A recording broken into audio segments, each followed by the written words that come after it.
So a bit of a disaster today. I've been welding aluminium with a mild steel liner, and it seems like it's choked itself up inside, and now it's all jamming and I can't weld anymore with my MIG.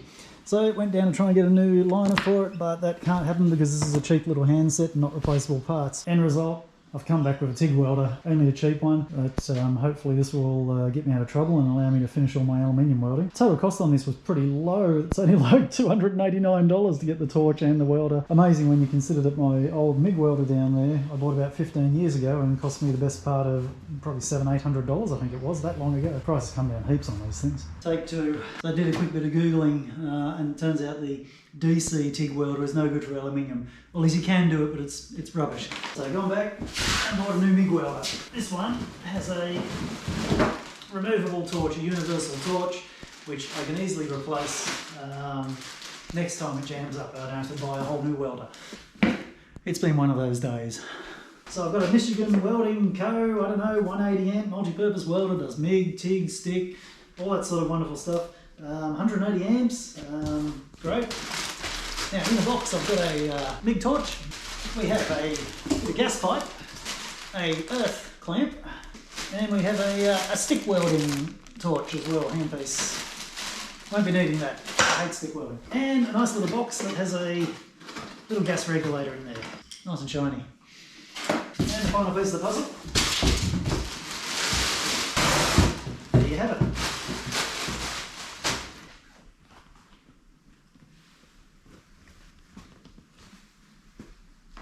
Okay, so right out of the box I'm going to change the liner on this because at the moment it will have a steel liner in there.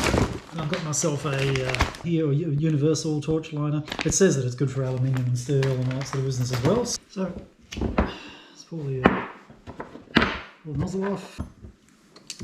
So we take the tip off, right, and then down inside there we can see we've got the liner visible inside, so nothing else to remove. Then we come onto the back end that plugs into the machine, flip that off, and then I think all we have to do is just basically get it out of there. So there's our liner, and that's what we're going to replace.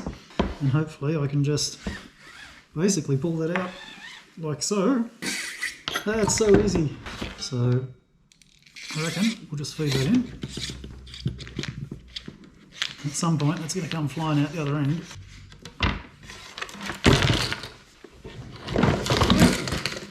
Bloody hell.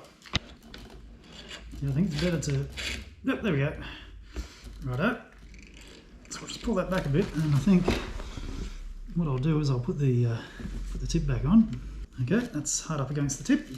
And now I think what we'll probably do is just slide down this collet down here, and with a bit of luck, yes, that fits in, so that's nice. These are overkill for the job, but at least we've got a better chance of this being a clean cut. Beautiful clean cut. Push that up near the top, slip our little O-ring back on there, and then I should be able to just poke that back in, like so, and put my nut back over the top. It's sitting out a little bit. I probably want to give that a trim. I might actually just get a sharp knife on that and lop off that last little bit. Try not to cut my finger off. There we go. Right, next is the regulator. So I'm just going to throw this together, or basically attach the hose onto it. This is pretty simple. Put on there. This in here. Yep, that's not going to come out. Righto. Bang. On the regulator. Regulator into the argon bottle. Just plugging the other end of that pipe into the back of the welder. Okay, that's tight. Now I'm going to go a positive torch. So let's put the torch lead onto positive. A little earth lead. Stick that in, give it a twist. Locked in beautifully, and plug in the torch. It's a long lead, it's like over 2 metres. Plug that in, and screw it on. Now stick some wire in. The only thing that's a little bit weird here is the spool. It had a big adapter, so there's a adapter for big spools, but of course I've just got the little tiny one. So I've got to take that whole thing off and put it straight on the shaft, but you don't have much length left on your shaft there to put the retaining nut on, so just going to fiddle about with that and see what I can work out. We'll just have to put that nut directly on there and see what happens. It seems to spin okay, so we'll just go with that. Stick, TIG,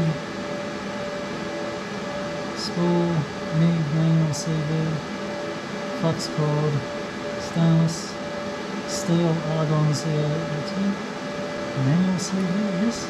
Okay, so it's got like presets in it for your different size metals where you go and choose your volts and speed and whatever else.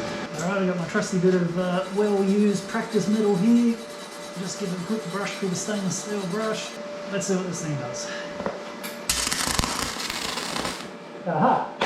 One problem. I need to turn on the gas. So there's my collection of bird crap welds. Quite a few of these are from my previous welder where I was just practicing. That's from the new welder there, so that was on a low voltage setting. It was about 16 volts. That one there was higher, low voltage again, but higher feed rate. So you can see it's just sort of sat on the surface, looks terrible. This was at sort of 22, 23 volts with a 0.8 wire. First few were 0.8s, and then the 0.9 wire is these last ones here, and that's kind of where I'm sitting at the moment with the final setting of 11.5 meters a minute feed rate and 19.2 volts. As you can see, I'm a welding expert. Aren't they beautiful?